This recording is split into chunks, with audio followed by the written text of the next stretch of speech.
Quando te converteres, confirma teus irmãos. Olá pessoal, meu nome é Luiz César e eu sou autor do blog Pergaminhos Eventuais, que é este blog que vocês estão vendo aqui na tela. É um blog com reflexões cristãs voltadas para uma vida de fé prática. E nessa postagem, nesse vídeo, na verdade, eu vou falar sobre uma postagem que eu coloquei lá no blog a respeito da real conversão. Eu quero começar com a leitura de Lucas, capítulo 22, versículo 32, que diz: Quando te converteres, confirma teus irmãos.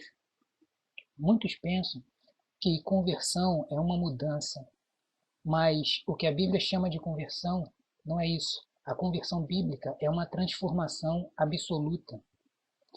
Pedro andava com Jesus e o viu operar todas aquelas maravilhas bem diante dos seus olhos.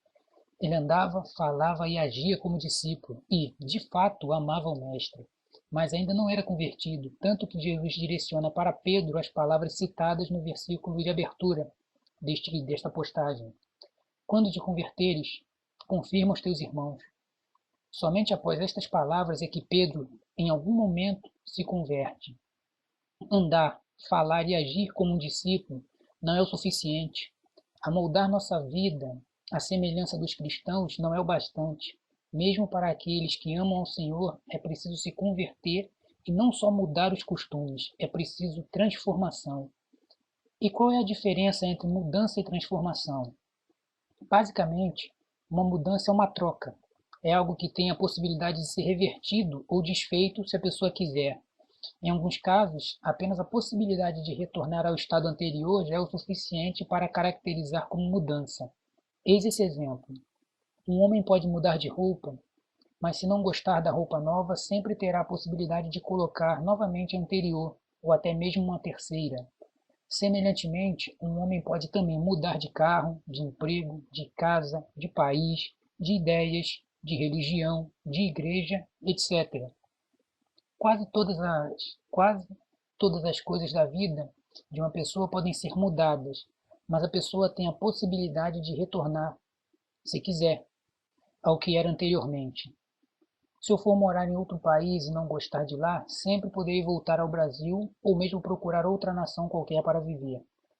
Se eu mudar minhas ideias e perceber que isso não me adiantou de nada, posso retomar as minhas ideias antigas ou procurar outras que me sejam de acordo com o que eu desejo. Se eu comprar um carro e depois achar que ele não é tão bom quanto o antigo, sempre poderei comprar o modelo do antigo ou procurar algum modelo melhor. Se eu terminar um namoro, um noivado, e depois de iniciar outro com outra pessoa perceber que a primeira era a mulher da minha vida, sempre teria a possibilidade de encerrar o relacionamento atual e procurar a primeira para tentar retomar o antigo relacionamento. Mesmo se eu não conseguir mais comprar o carro do modelo antigo, reatar o relacionamento antigo ou viajar para meu país de origem, o simples fato de considerar a opção, mesmo que não se concretize, caracteriza-se como mudança.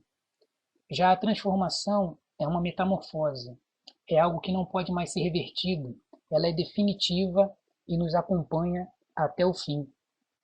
Um exemplo que ilustra bem o que estou tentando dizer pode ser encontrado na natureza. A lagarta passa por uma transformação e se torna uma borboleta.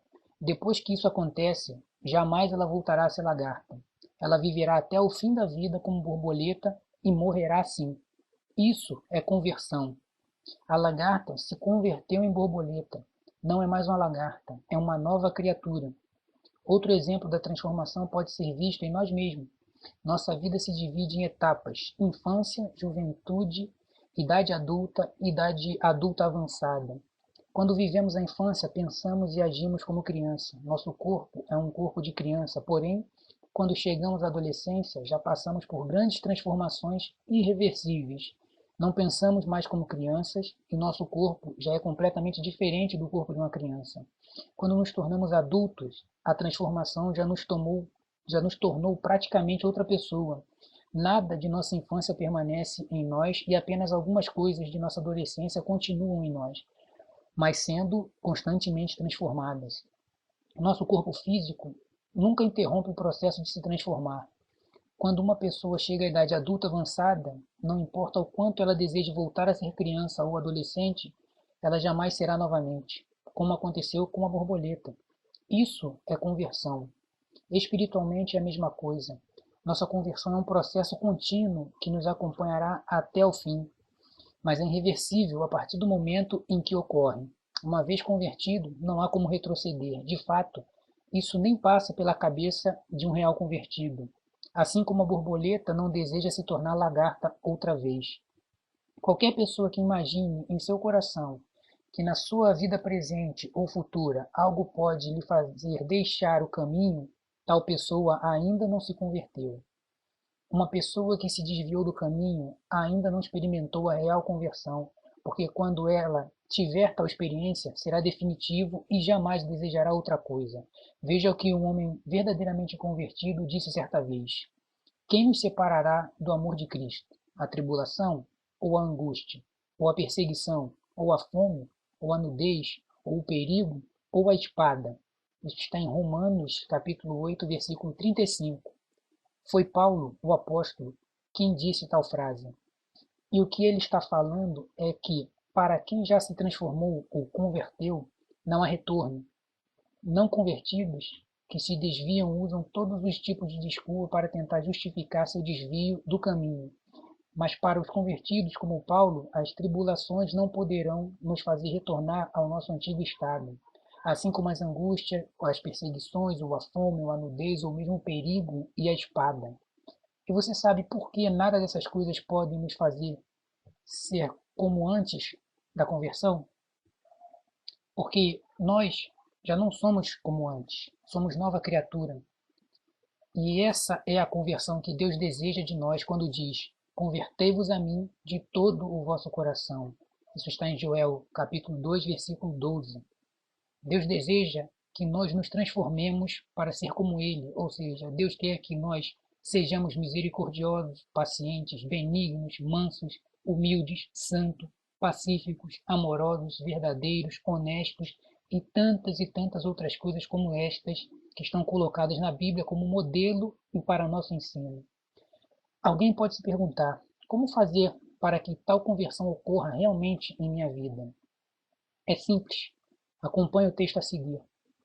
Transformai-vos pela renovação do vosso entendimento.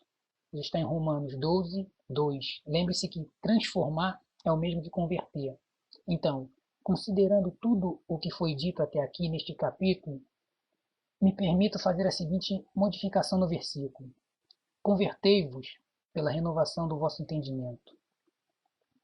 Na palavra de Deus, a Escritura Sagrada, encontraremos todos os ensinamentos, entendimentos, discernimentos, exemplos e conceitos que vão realmente nos transformar, converter, da exata forma que Deus deseja para nossas vidas. Bem, pessoal, esse foi aí a leitura da postagem que eu coloquei lá no blog. Foi bem rápido, né? Apenas um panorama sobre a real conversão. Se você gostou, pode deixar um joinha ou algum comentário. Eu gostaria de saber se você está gostando dos vídeos que eu tenho colocado no canal. Se quiser conhecer o blog Pergaminhos Eventuais, é só visitar a página pergaminhoseventuais.blogspot.com.br ou pode se inscrever aqui no canal do YouTube para continuar acompanhando as leituras das postagens que eu fiz lá e alguns outros conteúdos exclusivos que colocarei no futuro. Obrigado e tchau!